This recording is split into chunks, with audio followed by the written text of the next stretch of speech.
Bonsoir Brigitte. Alors, bonsoir à la Polynésie française. on vient de voir un reportage qui est assez émouvant, hein, une situation très critique. Et 30 000 enfants bénéficient de ces aides pour la rentrée scolaire. C'est un chiffre qui vous étonne? Non, pas du tout. Ça ne m'étonne pas parce que depuis que nous avons subi crise politique et crise économique, hein, nous sommes un pays un petit peu en difficulté. Il faut savoir qu'il y a plus de 72 000 personnes qui sont dans le régime solidarité, c'est-à-dire ce sont des personnes qui sont vraiment dans la difficulté. Et donc, je comprends qu'il faut que le pays et la CPS aident ces personnes. Et je comprends tout à fait aux difficultés que vient de nous expliquer cette dame. Alors, on va passer maintenant aux affaires syndicales. Patrick Galenon, vous êtes à la tête du principal syndicat de salariés en Polynésie. Pourtant, vous avez perdu des adhérents ces dernières années. Alors, on a dit 1000, vous dites non, pas 1000. Mais pourquoi vous avez perdu des adhérents? Je pense que nous avons perdu des adhérents parce que aujourd'hui, la difficulté de la vie fait que les personnes cherchent, n'ont plus de travail. Et il faut savoir que depuis 2011-2012 à aujourd'hui, nous sommes passés de 11% de chômeurs à près de 30% de chômeurs aujourd'hui. ISPF parle de 26% de chômeurs. C'est énorme la perte de travailleurs que nous avons eue. Nous avons perdu 10 000 travailleurs. Perte de travailleurs, oui. perte de... Oui, perte de travailleurs, forcément perte de syndiqués. D'adhérents. D'accord.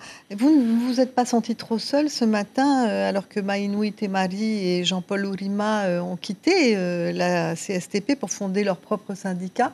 Vous le regrettez? Je le regrette qu'ils soient partis, qu'ils créent leur propre syndicat. C'est leur choix. Mais je ne me suis pas senti seul ce matin, puisque vous avez remarqué que l'amphithéâtre était plein. C'était uniquement des secrétaires généraux et des délégués qui m'ont soutenu. Et bon, ils m'ont rappelé un petit peu, parce que j'étais légèrement parti. Et puis, vu les difficultés que le CSTPF a, je suis normalement là pour 2 ans et essayer de faire en sorte que les successeurs... comme vous dites, soit moins bruyant peut-être, mais je ne me suis pas senti seul ce matin. D'autant plus que j'étais accompagné par notre confédéral, FO France. D'accord. Et le départ d'Angelo Frebo, ça vous a fait du tort quand même, le départ vers le monde politique? Je viens de vous le dire. Monsieur Angelo Frebo, c'était son choix. C'était son choix, mais il est difficile effectivement au sein de notre confédération de mêler la politique politicienne.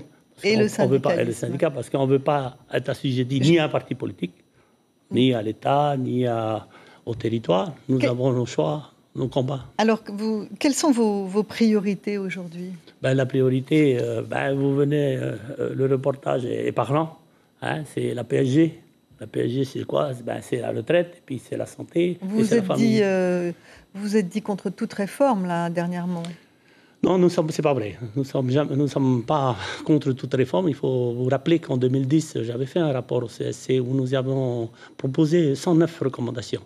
Aujourd'hui, le pays est arrivé à peu près 27% de ces recommandations qu'il a mis en application. Ça représente 6 milliards d'économies par an. Donc, il faut qu'il continue à faire les réformes qu'il faut et nous serons d'accord. Merci Patrick Galenon d'avoir accepté notre invitation ce soir.